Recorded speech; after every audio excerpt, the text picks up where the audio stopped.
Question 31. Which equation is equivalent to 5x minus 8y equals 40 when solved for y? So I have this, and they said I need to solve for y. What does that mean, solve for y? What does that mean? Well, it means I need to make the y alone. So basically, I need it to be y equals. Okay, and if you don't understand that, you can take a look here and see what they did here to decide. Okay, so I have here 5x minus 8y equals 40. I'm going to do my line. Again, which letter do I want alone? It looks like they said solve for y. So I want the y alone.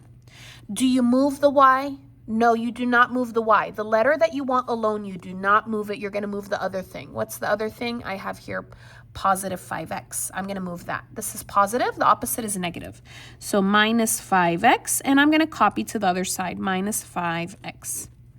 5 minus 5 is 0. It's going to cancel, and you're going to drop down that negative 8y. Don't forget the negative. Equals. Here, am I going to copy or put it in the calculator? You're going to copy. Why? Because they have different letters, different variables. Here, there's no x. Here, there is an x. So you're just going to copy it. 40 minus 5x. If they have the same, then you go ahead and put it in the calculator. Anyways, at the end, to separate the negative 8 from the y, you're going to divide by the number with the y, which is negative 8. And each part here, you're going to divide by negative 8. So negative 8 divided by negative 8 is 1. It will cancel. Copy down y equals. You're going to put 40 divided by 8 in the calculator, which is negative 5.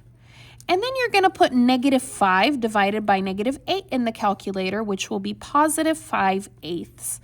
Copy the x. All right. At the end, you're going to go ahead and switch it. Why? Because it looks like they want it in slope-intercept form, which is y equals mx plus b. So I'm going to take this, and I'm going to take this, and I'm going to go ahead and switch it to get that x in the middle. Y equals, it's positive 5/8 x. You don't need to put the plus here. Minus 5. Make sure that minus goes with the 5. And looks like there's my answer. And my answer is D. Be very careful because they like to put things that look very similar. Okay, so be very careful whenever you choose. Anyways, let me know if you have any questions down below in the comments. If you like the video, please give it a like, leave a comment, subscribe, and I'll see you again next time. Thanks for watching.